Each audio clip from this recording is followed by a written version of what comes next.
Olá pessoal, estamos aqui para mais um vídeo e hoje nós vamos falar sobre o helenismo. O que é o helenismo? O helenismo, pessoal, foi um período da Grécia, não é? Como o próprio nome diz, helenismo, né? O heleno, o grego, posterior aí à Grécia clássica. A Grécia clássica foi o período aí de Sócrates, Platão, Aristóteles. E o helenismo é o período subsequente, né, que segue a Grécia clássica.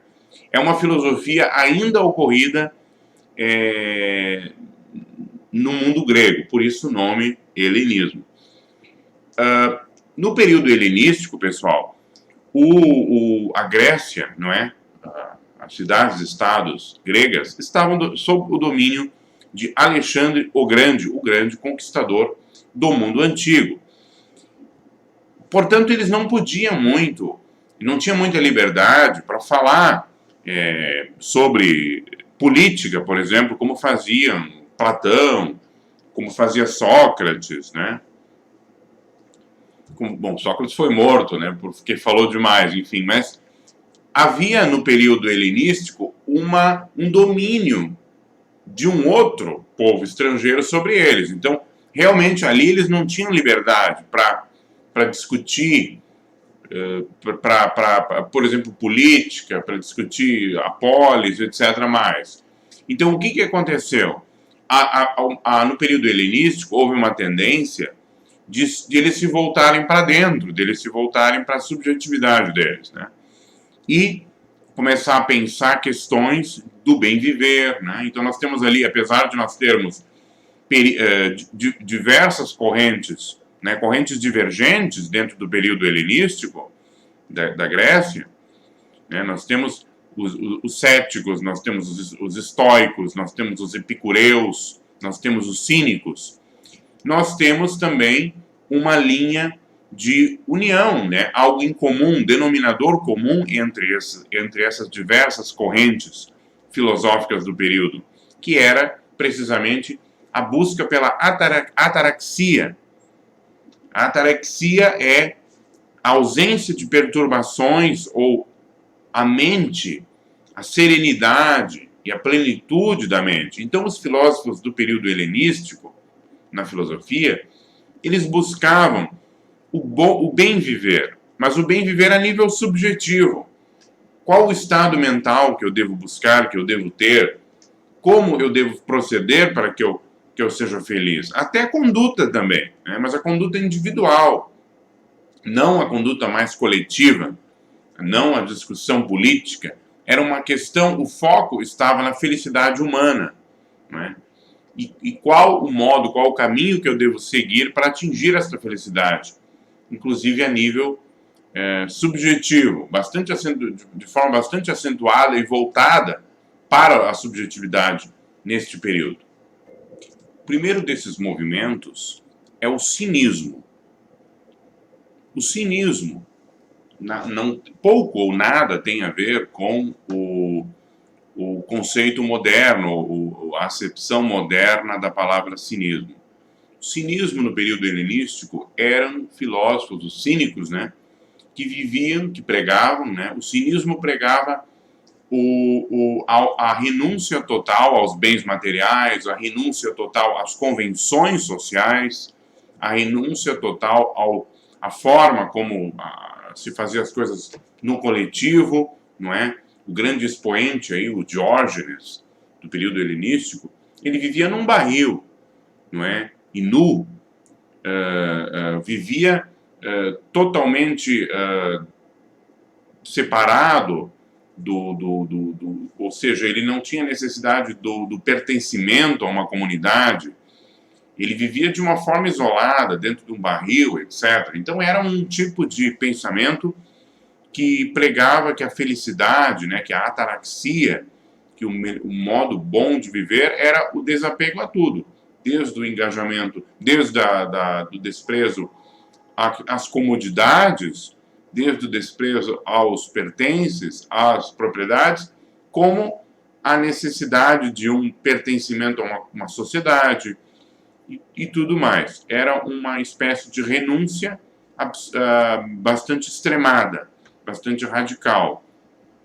E era a pregação de que um modo de vida simples, de que um modo de vida...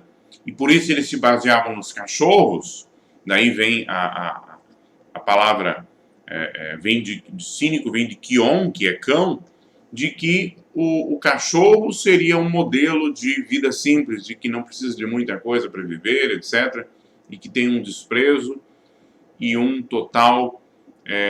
total renúncia à sociedade, aos valores da sociedade, às convenções sociais e ao modo de vida da sociedade. Conta-se que o grande expoente do cinismo no período helenístico, o Diógenes, estava tomando um banho de sol e recebeu a visita de Alexandre Magno, de Alexandre o Grande conquistador do Império Macedônico. E ele estava, o grande conquistador do mundo antigo, que havia conquistado, né, as cidades-estados naquele tempo. Que ele visitou o Diógenes e lhe ofereceu e perguntou o que ele gostaria de receber, e o Diógenes disse que ele saísse da frente do seu sol, porque ele estava ali tomando banho de sol e o Alexandre o Grande estava bloqueando o seu sol. Ou seja, essa passagem explana bem, ela ilustra esse desprezo a qualquer coisa mais sofisticada, bens materiais, etc., e o estilo o modo de vida simples mesmo do filósofo cínico no período helenístico. O ceticismo era outro desses movimentos do período helenístico que procurava atingir o modo bom, o modo correto de vida, o modo correto para se atingir a felicidade, para se atingir a tranquilidade mental, a ataraxia grega. E o ceticismo dizia que deveria se atingir a ataraxia através da suspensão do julgamento, da suspensão do juízo. Então, diante de uma questão, diante de uma ideia, etc., eu deveria, ou diante de duas ideias opostas, por exemplo, eu não deveria me agarrar a uma e combater a outra. Porque necessariamente, se eu me apegasse a uma ideia, se eu acreditasse em algo, eu estaria negando o seu oposto, etc. E tudo poderia ser visto de vários ângulos, etc. Dependendo da forma como se vê, é diferente. Não há verdade absoluta, não há nada que seja seguro, tudo é duvidoso, tudo é questionável, tudo é relativo. Então, o ceticismo, o movimento filosófico do ceticismo, que a sua invenção, a sua criação é atribuído a Pirro de Élida, ele trabalhava com essa verdade. O epicurismo era um movimento, não é? Também desse período, que era baseado em Epicuro de Samos. O epicurismo dizia que o fim último da vida humana era a busca pelo prazer, não é? Só que não era o prazer dos excessos, a busca descontrolada pelo prazer, etc. Era o prazer moderado, não é? O prazer da boa convivência, da amizade, etc. Porque a busca desenfreada pelo prazer, para Epicuro, causa dores e perturba a alma humana, o afastando aí do estado de tranquilidade, de ataraxia, não é? Que é o estado de serenidade, né? E paz mental. Então, o Epicuro, não é? Vocês estão vendo aí na tela, ele tinha uma receita para a vida humana, que é o tetrafármacon, que significa 4 remédios, né? 4 remédios para o bem viver, para se viver bem. Então, não tema os deuses. Lembre que na Grécia, né, naquela época, na cultura grega antiga, eles eram politeístas. Então, eles temiam os deuses e tal, os deuses vão castigar, vão fazer isso. E o Epicuro nos diz, não tema os deuses, porque os deuses, se existem, não interferem na vida humana. não tema a morte. Ele diz, a morte não é nada. Por quê? Porque enquanto o ser humano está vivo, a morte não está presente, portanto não o afeta.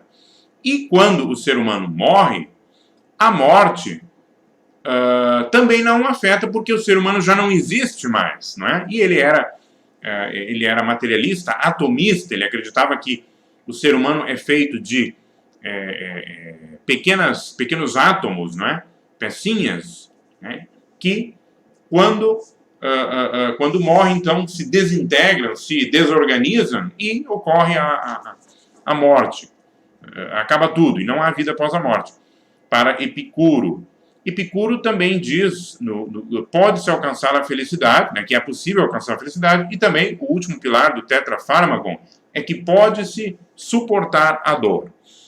Então, o epicurismo nos dá aí uma receita para o bem viver. O estoicismo, né, mais um movimento filosófico do período helenista, se caracteriza pela imperturbabilidade, né, por aquela postura de que nós não devemos ser perturbados por nada, de que nós devemos nos manter serenos, com a mente tranquila e serena. Estoicismo, doutrina filosófica fundada por Zenão de Cítio e desenvolvida por várias gerações de filósofos, que se caracteriza por uma ética em que a imperturbabilidade, a extirpação das paixões e a aceitação resignada do destino são as marcas fundamentais do homem sábio, o único apto a experimentar a verdadeira felicidade. Isso teve uma influência grande, não é, na ética cristã. Estes foram os filósofos do período do helenismo. Deixe seu comentário. Se gostou do vídeo, dê um joinha e se inscreva no canal.